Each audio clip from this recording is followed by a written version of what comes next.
Okay, and welcome back to Fast Jet Performance then. My name is Tim Davies, and I've received an email today. I've printed out so I can read it out to you. I'm just going to give you a little bit of a read right now. So it says, Dear Tim, obviously you're an awesome pilot. Could you please tell us about a previous squadron that you have been on and what made that squadron so special? Also, can I say how exceptionally good looking you are, and you are also a really great guy. I get this quite a lot, to be honest. I would. Lots of love and hugs. Stephen. Okay, so Stephen. Stephanie. Lots of love and hugs, Stephanie. Stephanie. Stephanie's written to me. Thank you, Stephanie. Please write to me again.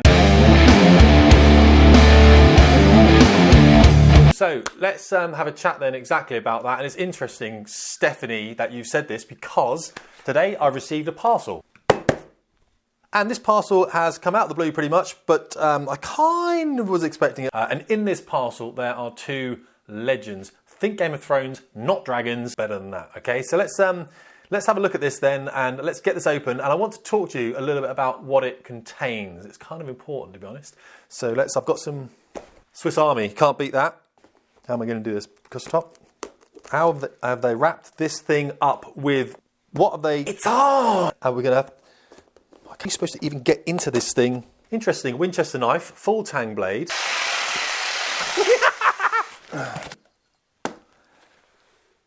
Recently, I was asked if I'd like to buy a couple of mugs from my old squadron, which is 12 Bomber Squadron. That was based in Lossiemouth, now based down in Marham under Nicky's command. A friend of mine. Now, I said, of course. And they said, what names would you like on those mugs? And I said, well, there are only two names I'd ever put on mugs coming from 12 Squadron. And as you can see here, they are Flying Officer Garland and Sergeant Grey. Legend 1, Legend 2. All right, and I want to talk to you a little bit about them today. Okay? Actually, they're not too bad. It's the first time I've really seen them, even though I've just unwrapped them. They've got a tornado around here. It leads the field. Yes, because we do. Flying Officer Garland, 12 Squadron there, a Fox's mask proper. There's a fox on there. And actually, they're not too bad. I like these a lot. Fine bone china, which means that I will destroy these within probably the day. So I'm going to have to be very careful of these and where I put these mugs. Donald, Garland and Tom Grey. If we go back then to the 10th of May 1940, what you'll find is 12 Bomber Squadron that were camped out in an airbase called RAF Amont-Fontaine, which is in the northeast sector of France, pretty much on the Belgian border, in what was called the Low Countries at the time. So the Netherlands, Belgium, that kind of area of France, as it were. Okay, and on the 10th of May 1940, the Germans just commenced what was a blitzkrieg, or an intense military campaign to push through that part of Belgium and into northern France. It was part of what was called the Phony War. RAF Amont-Fontaine, then a very small village. It's still a small village today, in fact. I'll try and bring up a picture here if I can. About 450 people live there. Not much going on. Obviously, 12 Squadron rock up like heroes, fact, and the whole thing changes. So they take some of their jets out there. Their jets were called the Fairy Battles. And let's talk a little bit through the Fairy Battle. In fact, why this is important then, because 2 days later, on the 12th of May 1940, 12 Squadron were tasked with attacking bridges to the west of a town called Maastricht, north and south bridges on what was called the Albert Canal. Now, this was to be what we would term nowadays as a very high-risk mission. In fact, the Fairy Battle wasn't the kind of airplane that was suited too well for this, and I think really a bit later on we'll demonstrate why that was. Let's talk about the Fairy Battle real quick, shall we? Fairy Battle then came in pre-war, a lot of expectation, not much going on with it really. 2 times 303 machine guns in a purely defensive role only. It was thought to have significant pre-war promise, but it was quickly replaced, having lost 50% of the sorted aircraft per mission. If you flew this aircraft on a combat mission, there was 50% chance you were not going to come back. It was slow, maximum of 250 miles per hour. It was the first aircraft to use a Rolls-Royce V12 engine in it, about 1,000 horsepower, just preceding the Hawker Hurricane by a few months in fact. And this aircraft replaced aircraft called the Hawker Hart and the Hind, which were biplanes. So we're talking very early on in World War II. It could carry 4 250-pound bombs with about 1,000-mile range, or 2 500-pound bombs, I think it was in the end. But a lot of people had misgivings about this range and performance of the aircraft before it actually entered service. So, of course, 12th of May 1940, here are the crews from 12 Squadron then on the ground looking at a map. And, of course, I know what they're thinking here. They're thinking, there's a photographer there, let's make it look like we know where we are, because they probably do not have a clue where they're actually going to be going. As it is, the ferry battle carried 3 people then, so there was a pilot, there was a navigator, and then there was a wireless operator / gunner at the back. So on that particular day then, they were tasked with destroying these 2 bridges over the Albert Canal. The bridges were the Veldersveld to the north and the Vroonhoven Bridge to the south. I think I have pictures of those coming up. If we look at RAF Amalfontein, then we can lift ourselves out from there. We can go all the way over and we can zoom back into where the target area was. So, 12th of May. They need some volunteers for this mission. Of course, everyone on 12 Squadron at the time and since is a legend themselves. So they said, who wants to go? Every hand went up. Fact, that's how it works. They picked just 6 crews that were already on the ready roster. And they said, off you go, guys, have a good time. Of course you will, because we're warriors. That's what we do. Now, interestingly enough, the ferry battle claimed the first air-to-air kill of the Second World War. It was slow, it didn't have a great range, and it couldn't compete with the German fighters. It just wasn't that type of airplane. Now, out of this particular sortie then, they attacked these bridges on that morning. They got airborne about 8:30 in the morning, obviously quite a night before, and they flew over to these bridges where they were going to attack them. The weather was quite poor, so they separated the flight into 2. 3 aircraft were going to attack the bridges to the south, 3 aircraft were going to attack the bridges to the north. And the bridges to the north then were going to be led by Hero 1, Hero 2, Fact. Okay, so Don Garland then and Tom Gray were going to lead that first sortie of 3. In fact, they led the 6 aircraft out. Now, there was a bit of an issue with this, unfortunately. As I said, the weather was a cloud deck of about 1,000 feet. The guys going for the southern bridges decided to climb up to about 6,000 feet. They had better weather down there, and they were going to drop their bombs. Of course, they were exposed to fighter cover, enemy fighter cover. That was a problem. Don and Tom, interestingly enough, this was Tom's first combat mission, age of 25. Don was 21, Tom was 25. I've got pictures of them up here. This is Don Garland, and this is Tom Gray. Look at him, look at Tom. Absolute warrior. So they decided to go in low level. Now, Donald Garland, 21 years old, leading all 6 jets as they went out. One of the jets turns around, a bit of a problem, ends up coming back to the base where he crashes. Why not? May as well. Other 5 jets go on, and they're looking then to go and attack these 2 targets. So they split up then, and Donald Garland led the northern 3 in effect, down about 1,000 feet, low level bombing run, highly risky. And as they went against the bridges, there was estimated to be about 300 guns defending them. The Germans won't take any chances. And a massive defensive ring around the bridges, huge anti-aircraft fire. And on arriving at low altitude over the target, they were met with that fire. They attacked the bridges nonetheless. Of course they did, but in doing so, they were shot down.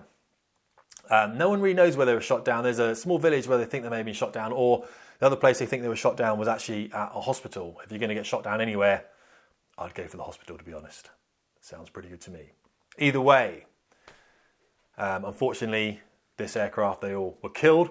Okay, the second battle then, piloted by Pilot Officer McIntosh, hit the main fuel tank, setting the aircraft alight. He manages to jettison his bomb, makes a forced landing, and survived as a prisoner of war. The third one on the northern target then by Sergeant Fred Marland.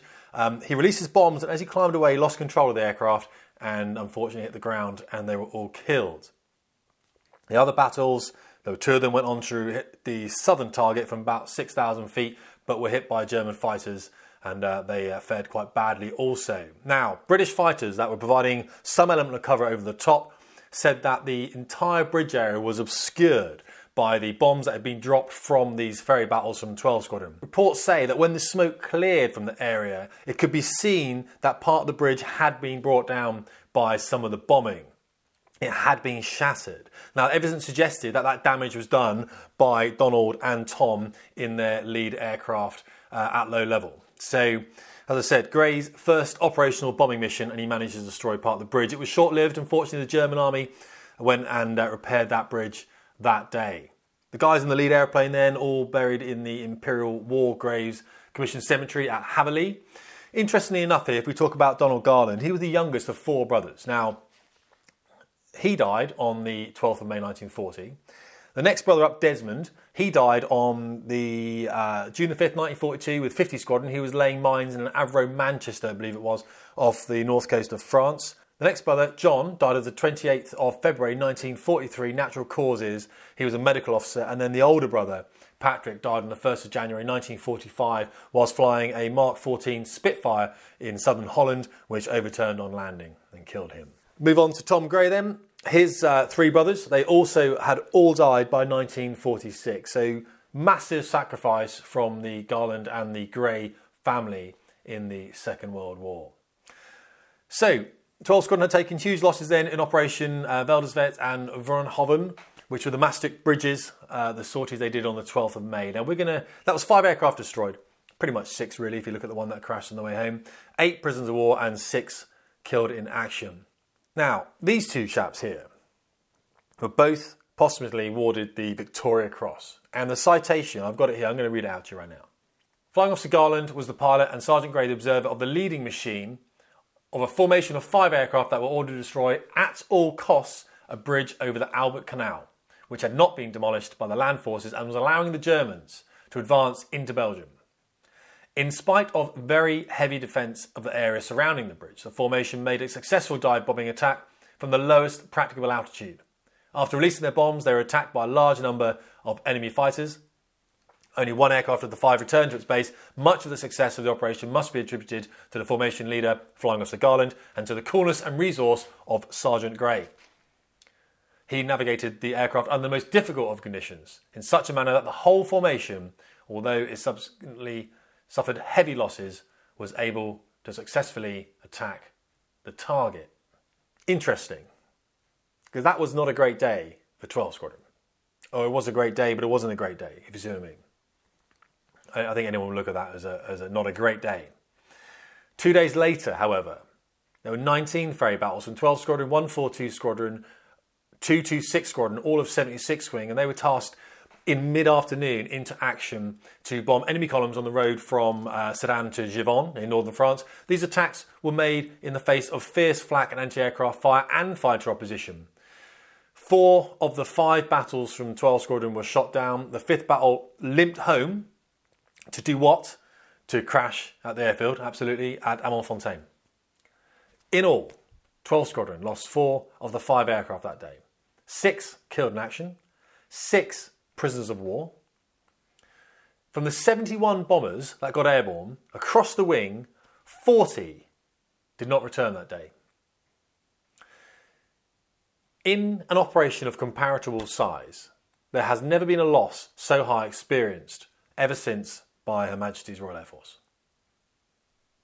If we go back then to that time, there were no safe spaces. There was no complaining to your boss because you'd been misgendered by a work colleague.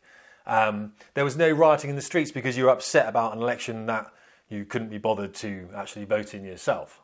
There was just hard work. Hard work to protect something that you believed in. And yes, sometimes that work would end up in your death or the death of that or your colleagues or your brothers, just as it done with these legends here. Now, during the Second World War then, 12 Squadron suffered the second highest percentage losses of any unit in Bomber Command.